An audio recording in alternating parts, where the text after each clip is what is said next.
जनहित दल ने आज नई दिल्ली के पटेल चौक स्थित सांग्रिला होटल में अपनी पार्टी लॉन्च करने के साथ साथ केजरीवाल सरकार की भ्रष्टाचार नीतियों को लेकर एक प्रेस वार्ता का भी आयोजन किया। इस मौके पर जनहित दल के राष्ट्रीय अध्यक्ष अंशुमान जोशी, धर्मेंद्र सिंह कोहली तथा अशोक कुमार चौहान, गीतांजलि दत्ता इत्यादि उपस्थित हुई। इस दौरान प्रभावशाली नेतृत्व वाले अध्यक्ष अंशुमान जोशी ने अपने वक्तव्य में कहा कि वह आगामी लोकसभा चुनावों में भाजपा नेतृत्व एनडीए संघ का पूर्ण समर्थन करेंगे। देखिए, अभी 1200 करोड़ रुपए के सब कैलाश गहलोत जी जो उनके ट्रांसपोर्ट मिनिस्टर हैं, कैबिनेट मिनिस्टर हैं, उनके सारे पेपर वर्क केजरीवाल जी तो कागज दिखाते थे कांग्रेस के अगेंस्ट, अब ने आपको सारे कागज दे दिए सभी मीडिया भाइयों को, ताकि आपके पास भी रहे वो सारी सूची, वो सबूतों की जो इनके अगेंस्ट है। और हम अभी जल्दी ही माननीय सर्वोच्च न्यायालय के चीफ जस्टिस ऑफ इंडिया को रिक्वेस्ट करेंगे कि इसमें जांच करवाएं, निर्देश दें। और उसके साथ में हम गृह मंत्री जी को भी रिक्वेस्ट करेंगे और हमारे माननीय जो हमारे गवर्नर हैं उन गवर्नर साहब को भी हम रिक्वेस्ट करेंगे कि इसके अंदर उच्च स्तरीय जांच कराएं, स्पेशल जांच कराएं, ताकि इसमें बहुत सारे सबूत हैं जो हमने दिए हैं और उसकी हर एक रेवेन्यू रिकॉर्ड है हर एक प्रॉपर्टी का। तो हमारी पार्टी के मुद्दे देखिए, हम लोकसभा चुनाव पर लड़ेंगे। लोकसभा में हम माननीय प्रधानमंत्री जी को सपोर्ट कर रहे हैं, विधानसभा हम जरूर लड़ेंगे। दिल्ली से इसको केजरीवाल की पार्टी को हटाने में पूरा काम करेंगे। हर विधानसभा में हर घर में ये सबूत पहुंचवाएंगे। सर, आपके जो रिकॉर्ड्स है इसका क्या प्रूफ है? इसका देखिए, एक इसके अंदर जो रेवेन्यू नंबर केवत नंबर लिखा है, केवत नंबर आप चेक कर लीजिए, जो उनके वहाँ पे रेवेन्यू रिकॉर्ड मिलेगा वो आप मैच कर लीजिए, आपको मिल जाएगा। और इनकी जितनी भी प्रॉपर्टीज इन्होंने डिक्लेयर की है, इनके एफिडेविट्स मैच नहीं करते, तो आप ही अपने लेवल पे, अपने इंडिपेंडेंट लेवल पे कागज के ऊपर वेरिफिकेशन कर सकते हैं। हम कर चुके हैं, तो ये सारा कुछ हो चुका है। दिल्ली में लैंड माफिया बनना चाहते हैं भगवान जाने। यहाँ लोगों के पास रहने के लिए मकान नहीं, किराए पे लोग बेचारे घूम रहे हैं और इनके पास प्रॉपर्टी इतनी है। ये देखिए ना, पूरा गांव खरीद कई गांव क्या एक के बाद एक आप गांव खरीदे जा रहे हैं प्राइम लोकेशन पर, और उनका जो वैल्यू है, एक्चुअल वैल्यू वो जो सर्कल रेट से कहीं ज्यादा है। कैसे आप लोग खरीदते जा रहे हैं? वो पैसा कहाँ से आ रहा है? तो मैम, ये हरियाणा में क्यों खरीद रहे हैं? हरियाणा में तो बीजेपी की सरकार है, उन्हें पता नहीं लग रहा है इतना लैंड। ये 2014 में खरीदना शुरू कर दिया, और जब आप फर्स्ट डॉक्यूमेंट देंगे, जिन डॉक्यूमेंट को आपने ठीक से अपनी इंफॉर्मेशन ही प्रोवाइड नहीं करी है, कि उसके अंदर कुछ अपनी बीवी के नाम, कुछ अपने और रिश्तेदार, कुछ और रिश्तेदार के नाम, और वही जो कंपनीज हैं उन्हीं में पैसा घुमा कर आपके पास आ रहा है, और वो भी अपने घर की कंपनी और अपने घर की कंपनी और अपने ही घर वालों को लोन दे रही है 0% इंटरेस्ट पर। सर, जिस तरीके से वो चुनाव से पहले मैं आपको बताता हूँ, उन्होंने एक बात कही थी कि 1000 रुपये महीना महिलाओं को देंगे, और ये भी कहा था अगर आप मोदी जी को, अगर आपके घर में कोई बात करे, आपके हस्बैंड भी बात करें, तो उनको खाना नहीं दीजिएगा।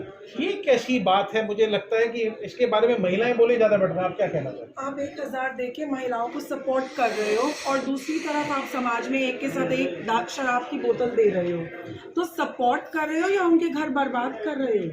What are you trying to do in the capital? और दूसरी बात मैं आपको ये कहना कि हमारी पार्टी जनहित दल पूरी तरह काम करें, एंड हम लोगों ने हमारी पॉलिसी में बड़ा क्लियर कट तय किया, 400 यूनिट बिजली हम देंगे। ये कहते थे कि बिजली दे नहीं सकते। देखिए, मैं इकोनॉमिस्ट हूँ और मैं फाइनेंसेस बहुत अच्छे से समझता हूँ। सिंस मैं फाइनेंसेस अच्छे से समझता हूँ, मैंने कई बैंक्स का रिवाइवल किया है देश में और आज भी कर रहा हूँ। तो मैं आपको ये बताना चाहता हूँ कि दिल्ली का भी रिवाइवल होगा, और दिल्ली का रिवाइवल ऐसा होगा, एक बड़ा दिल्ली का मॉडल बना के हम दिखाएंगे अगले विधानसभा चुनाव के बाद जब हमारी सरकार बनेगी। हम 10 रुपये सस्ता दूध देंगे, शराब नहीं बांटेंगे जैसे इन्होंने जगह दे रहे थे, आप एक के बाद एक फ्री दे रहे थे, आप लोग बच्चों को दूध नहीं दे पाए। 1 लाख रुपए तक की जिनकी सालाना आय है, या बिल्कुल अगर ITR नहीं बढ़ती है, तो सब लोगों को 5000 रुपये महीना देंगे। 70,000 करोड़ का बजट है। अगर 70,000 करोड़ रुपए दिल्ली के विकास और दिल्ली के लोगों में बांटा जाए, दिल्ली के विकास में बांटा जाए, सड़कें बने, फ्री कॉलेजेस के अंदर आपकी कोई डोनेशंस ना देनी पड़े, स्कूल्स में ना देनी पड़े, फ्री हेल्थ केयर हो, तो ऑटोमेटिकली प्रॉब्लम ये है, ये 70,000 का 70,000 करोड़ ये लोग अपनी जेब में डालते हैं। जब शुरुआत करी थी तो इन्हें भरोसा नहीं था कि दिल्ली में हम लोग इतनी सीटें ला पाएंगे, क्योंकि संतोष का बलिदान बहुत इन लोगों ने बनाया। हर प्रचार में, हर चुनाव में इन्होंने संतोष का नाम लिया, लेकिन उसके केस में कोई जांच के सहयोग नहीं किया और ना उसके केस में आज तक FIR। हमारी लड़ाई इसी चीज़ की है। और ये देखो, जब हम लोग 2013 में जीत के आए तो इन्होंने 14 में देख लिया कि अब ये लोग मजबूती के साथ में हमारे जो जितने भी दिल्ली की जनता है वो हमारे को सपोर्ट कर रही है। तो आगे किस तरीके की अब आप आम आदमी पार्टी से जीत के आए थे आप? हाँ, मैं आम आदमी पार्टी से जीत के आया था। मैं आज भी आम आदमी पार्टी, कल तक आम आदमी पार्टी में था, मतलब अभी 2 घंटे तक। अभी हम लोग जनहित में शामिल हुए। आपने ये भी कहा था आपके अकाउंट में 25,000 रुपये उस समय थे, लेकिन इन्होंने डाले थे वो। हाँ, मैं देखो उस टाइम पे जब मैं चुनाव लड़ा था तो मेरे पास में कोई रोजगार या कोई काम नहीं था। हम लोग समाज सेवक थे, नहीं मेरे परिवार में कोई इतना बड़ा रईस था कि चुनाव लड़ने में मेरी ड्यूटी कर सके। सिर्फ संतोष के काम में, संतोष ने जो लोगों की मेहनत और सहायता करी है, जैसे राशन को लेके और पहचान पत्र और उनके बच्चों के एडमिशन और हॉस्पिटलों में उन्हें दवाई और इलाज दिलवाने के लिए काम झुग्गी झोपड़ियों में से लेके और पूरे हिंदुस्तान में संतोष कोहली ने किया है। उसके दम पे मैं जीता था। अब इसको लगा था कि हाँ भाई हमने संतोष के बलिदान को भुना लिया है, सीटें बिक सकती है। अब हम लोगों पे जीत के आए थे 27 से 28 से।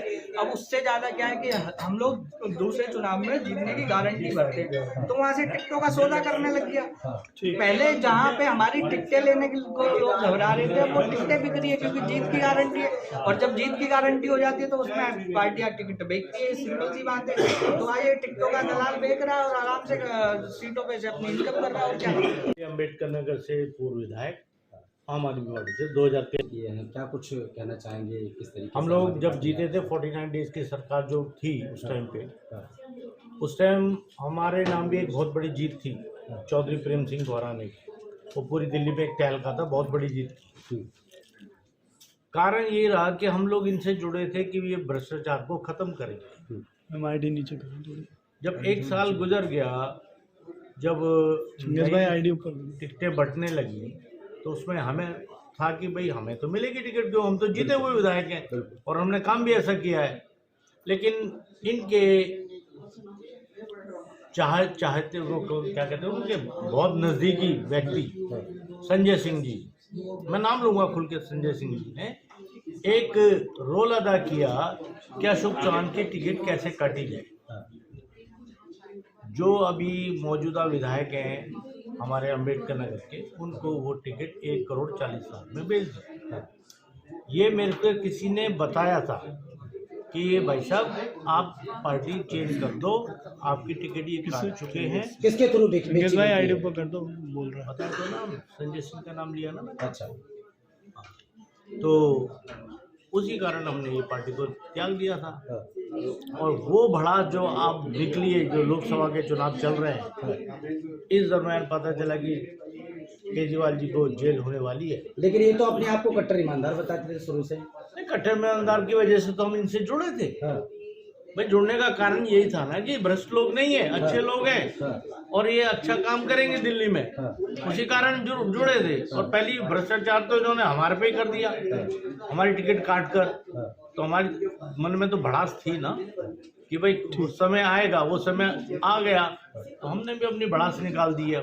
धन्यवाद आपके माध्यम से।